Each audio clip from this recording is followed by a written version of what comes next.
Ahoy, mateys! This be the pirate edition of Monster Comic Reviews. I be Captain Travis. I be the scurvy dog, Ethan. Okay, this is for, I don't remember what week because we're out in the park and I don't have the information sitting in front of me. Anyway, we're gonna talk some issue 8s of some of the DC stuff and a few Marvel titles thrown in. So here we go. You're first. Okay, first we have Animal Man, issue 8. Animal versus Man. So what'd you think? I really liking the comic. Now it feels like it's picked up again. We went through a little bit there where they were just kind of humming and hawing. Of course, the rot's caught up to them now. All craziness is breaking loose. The cover is awesome. Travel Foreman did some of the art in this and not all the art in it. We're starting to see more and more of the artist that's going to be the regular artist. I think he does a fine job on it. Not quite the style of Travel Foreman, but that's still cool. The story itself has gotten really crazy. Yeah, definitely. The fact that his daughter can just... Yeah, his daughter's got some fancy new red powers. Considering the fact that she regenerates herself through a fox. Yeah, so basically she could take any other animal and remake herself. Uh-huh. That's messed up, especially when she leaves behind the dead version of herself. Right. Yeah. So there's the body of the kid that they gave birth to. Uh-huh. But that's not her anymore. It's okay. Yeah. It's okay. It's okay, Mom. It's okay.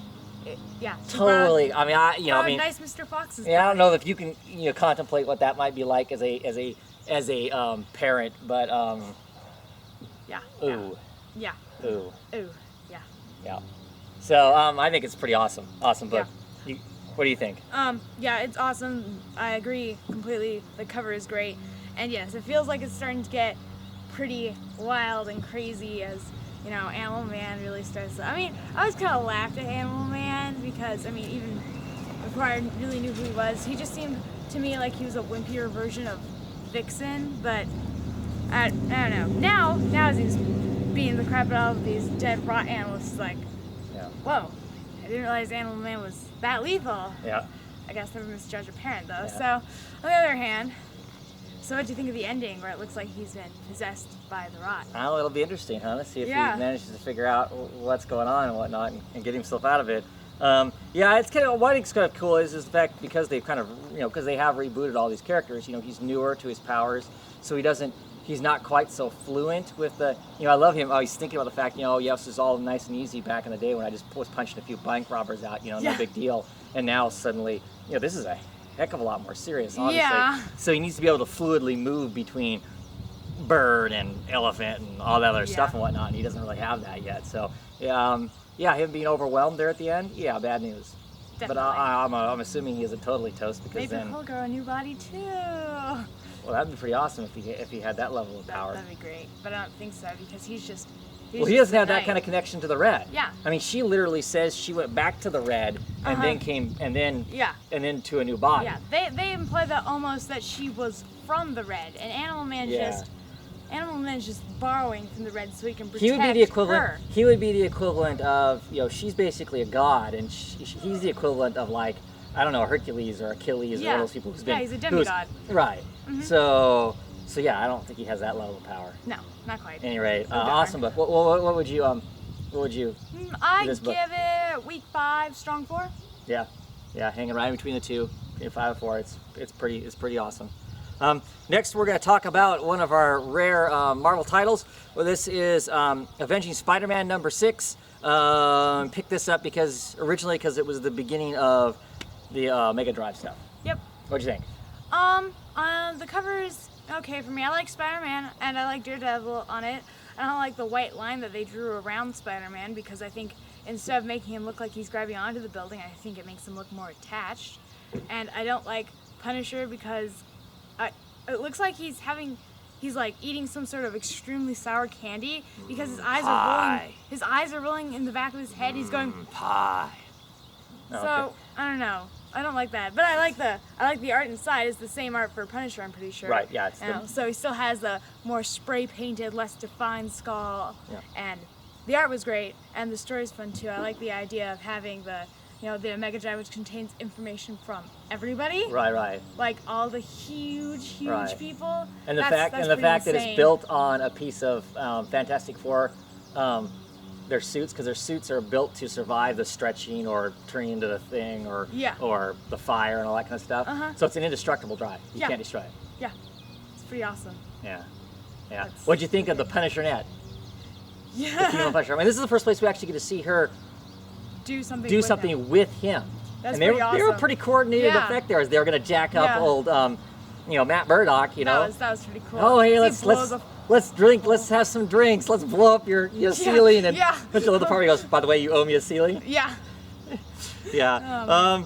The only thing I don't like about the story is I still have a hard time with Punisher operating with other heroes. Yeah. Because he kills people, and having Spider-Man run around all the time saying, no killing, no killing. Is that really going to keep them from? I guess maybe it would, just so they don't have. Maybe. So they don't have to deal with taking them down too. Right. Yeah, I love it though. Okay. They're shooting everybody in the knees and stuff. Take me 40 minutes with no casualties. 45. 45. Yeah, it's 5 more minutes to not have casualties. I was really excited by this book. Granted, of course, it's written by Mark Waid and Greg Rucka. They're 2 awesome writers and whatnot. Though we don't read Daredevil currently. Everything I hear, he's doing great work on that book. And of course, we like, Greg Rucka. On Avengers, on Punisher. Yeah. So we, and I was talking with some of the guys on the YouTube channels and whatnot, and they were saying that this Avenging Spider-Man is a team-up book where every month it's kind of a different team-up kind of a thing. So I went back and bought 2 through 5. So we'll read those and see what those are like. I haven't been able to find one yet. But if it's going to be it might be a fun book if it's going to be a different team up every week and whatnot. A better. I'm okay with Spider-Man. I've always kind of liked the Spider-Man character. I just don't want to go back into collecting the main Spider-Man titles. So this might be a fun way for us to get some Spider-Man fix, have some good laughs with Spider-Man, and see some of the other heroes of the Marvel universe, because we don't read a lot of Marvel. Yep. Anyway, so what would you give this book? I'd give it a solid 3. Yeah, same here. But it was a lot of fun. Yeah, it was. It's a really fun book. Yeah. Okay, so what's next? Next we have Avengers vs. X-Men Round 2. It's very, very predictable. What did you think? I know this isn't going to be people that watch this. They're going to think, oh my God, you've sinned. We don't read a lot of Marvel books. Nope. I am not a fan of event books. I have never been a fan of event books of any sort. Doesn't matter what companies do them and whatnot. But I thought, I'll pick up a few issues of this because people were talking about it. We'll see what it's like and see if it's going to be some fun thing or whatnot. I thought the first issue round 1 was a bit flat.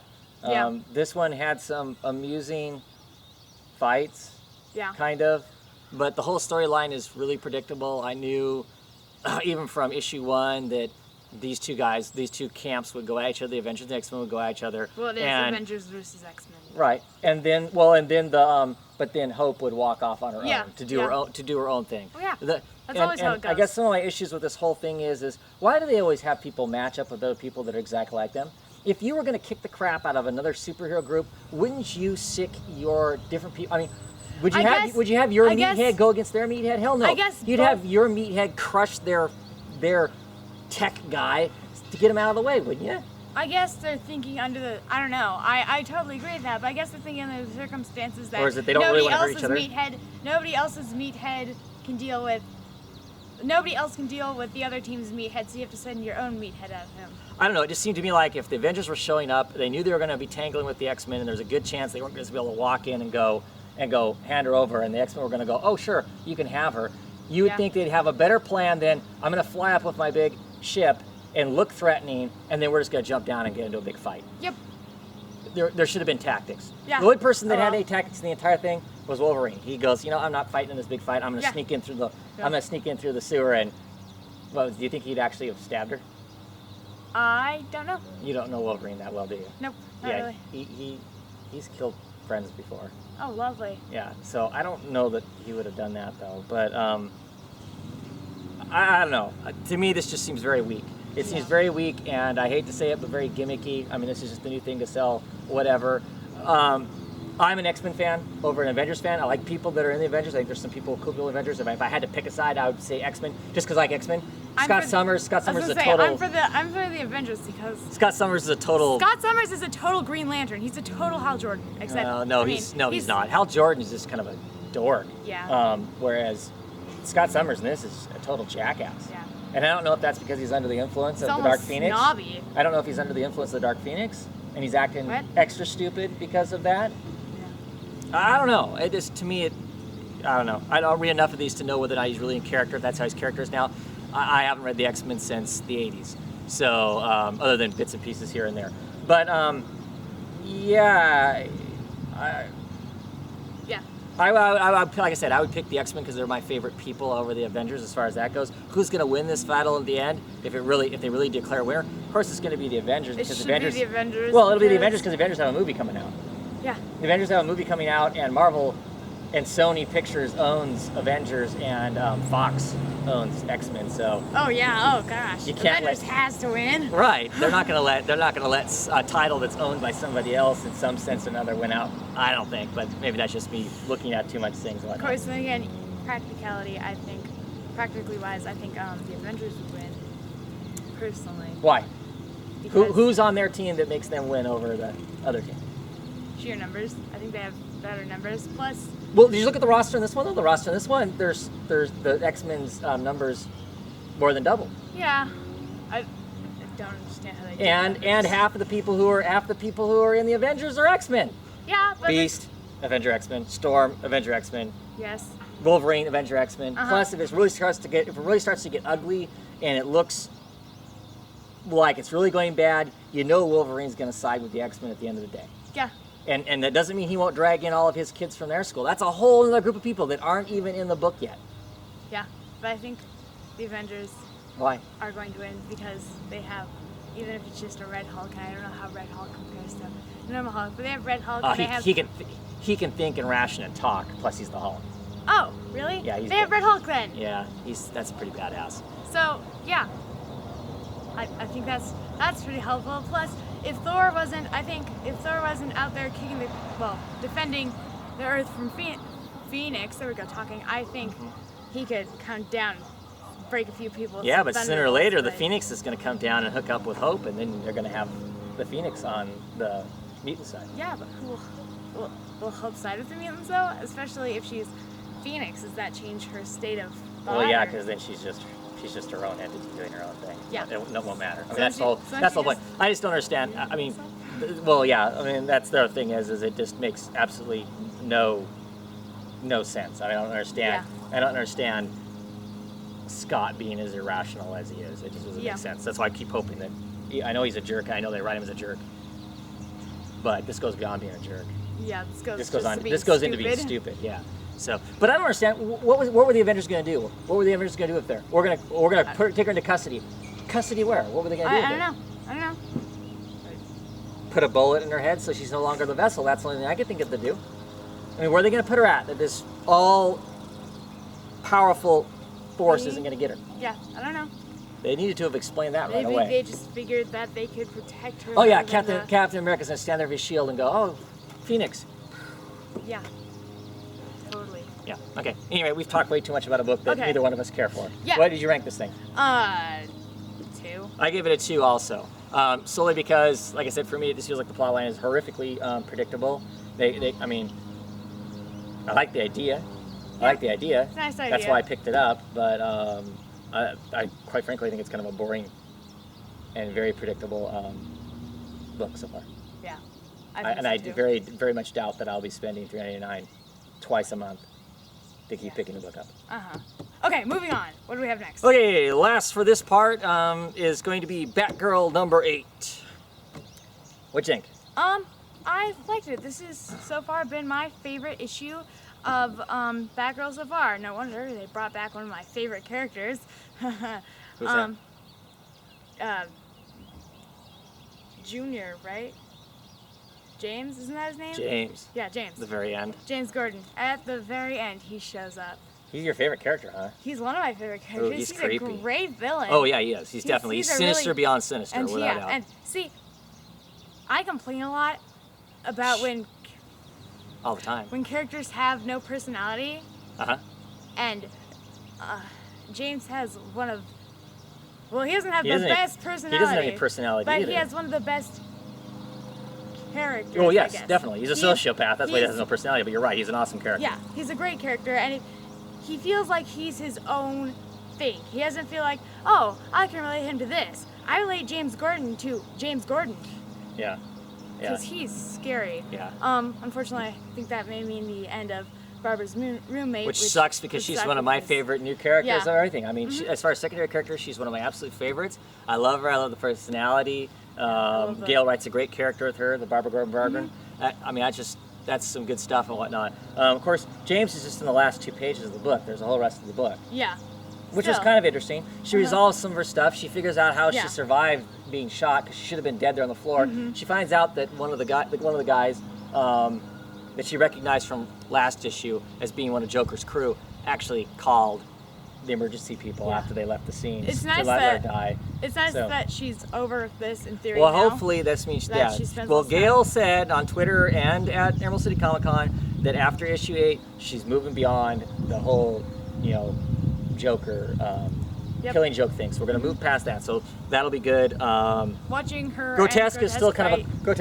of a cool character. Yeah. It's interesting that he's now decided that she's the thing to collect, and that's And kind of. I think it's cool that he's a reoccurring villain, because I was afraid that it was going to be, look, it's Grotesque. He's this new villain. Oh, he's in custody. Never mind. I mean, I seriously was just afraid that he was just some sort of same old mob boss that she'd show up. Yeah, but you gotta have a certain. You gotta have a certain amount. You Then. gotta have a certain amount of supervillains that are disposable too, that are Yeah, new. yeah. Because it gets old if they just keep rearresting Penguin 100 times or whatever. Yeah, but still, I'm glad that he lasted more than one issue. Right. It was, Well, and he got away, right? And, So he can come back at some other point. Yep. There's some other reoccurring villains supposed to be coming up though. really cool. Yeah, Gail says different. Anyway, I enjoyed this book. What'd you give it? I'd give it a solid 3. Yep, 3 out of 3. Anyway, that's it for the first half of our books. It's getting hot here on our pirate ship. Yes. And I think we thought we were going to do a full version of pirate reviews, but there's no way I can maintain a ARG. No, neither can I. Yeah, anyway, well. so we'll be back in a few moments for the second half. Bye.